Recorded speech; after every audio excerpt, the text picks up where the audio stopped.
Chapter 3. The Underlying Mechanics of Addiction.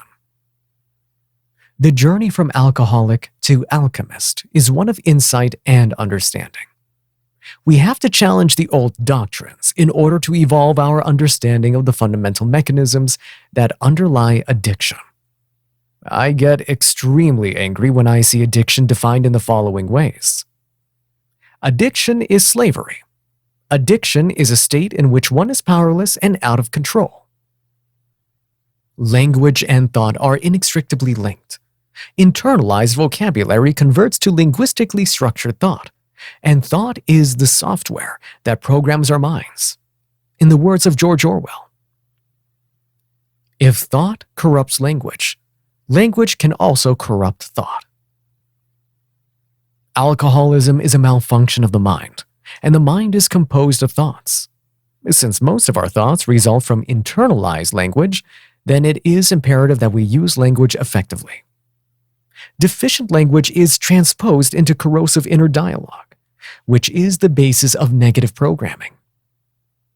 When addiction is defined in terms of slavery and powerlessness, it subtly instructs our unconscious minds to become slave-like, relinquish power, and surrender control.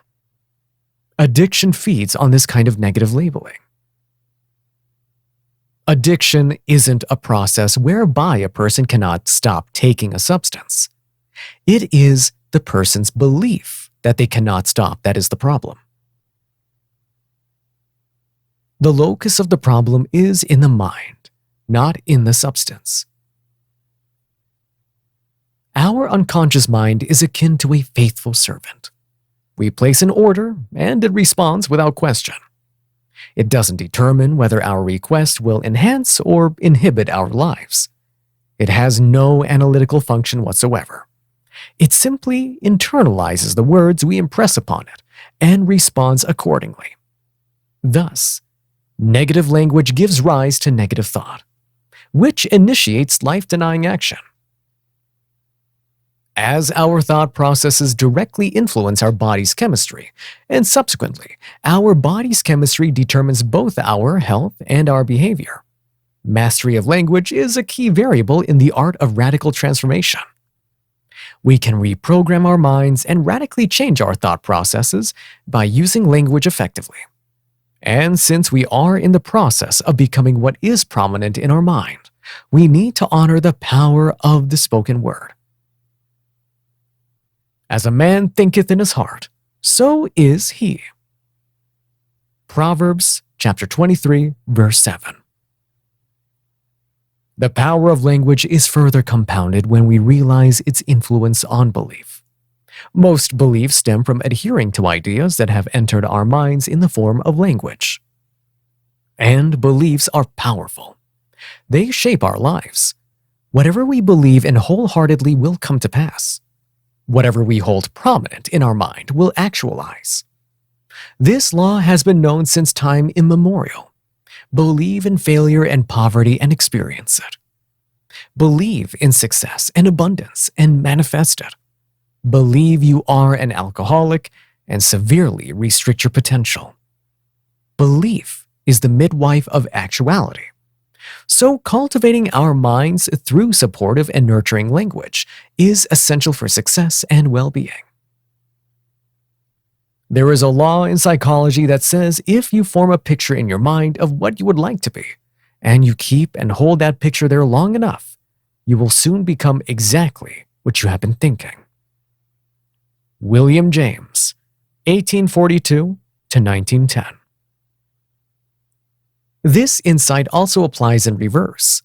That is, if you form a picture of what you don't want and keep it there long enough, it too will actualize. The problem is that most people do this unconsciously, unaware of the consequences of holding a negative focus.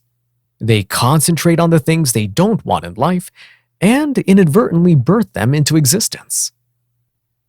The information above can be condensed and translated as follows. Talk slavery, think slavery, become a slave. Talk of powerlessness, think powerlessness, relinquish your power. Talk of alchemy, think radical transformation, actualize your true potential. So now, with your newfound knowledge, let's redefine the exact nature of addiction and remove the power-loaded vocabulary that keeps you stuck.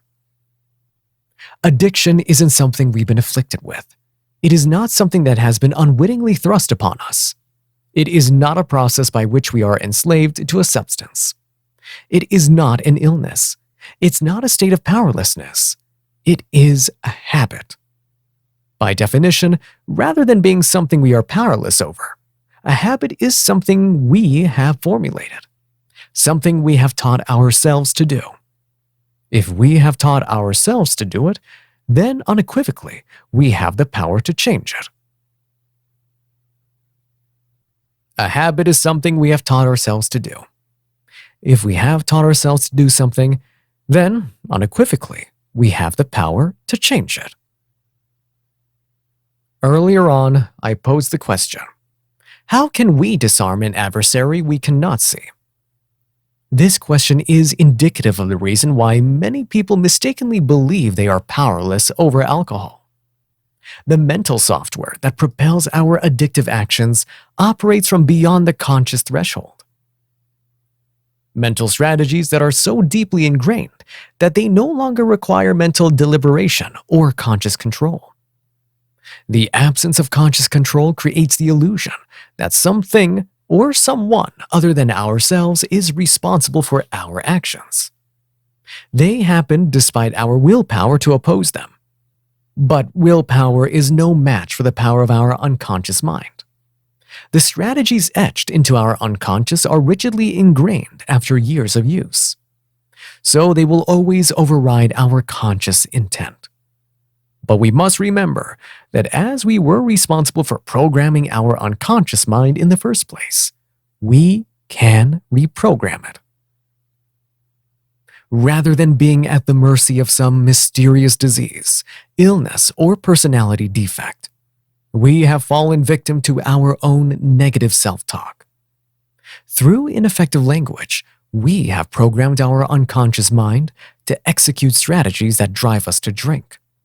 Strategies that operate automatically without intervention from the conscious mind. This process is called habituation. A habit is a set of unconscious instructions which are executed automatically whenever a specific stimulus is encountered. These stimuli will be discussed in Chapter 15. Remember all those vows you made never to drink again, only to find yourself back in the depths of despair after experiencing yet another relapse? The process crept up on you so subtly that you were totally bewildered as to how and why. This is the work of maladaptive unconscious programming, baffling and destructive. Let's look at an example.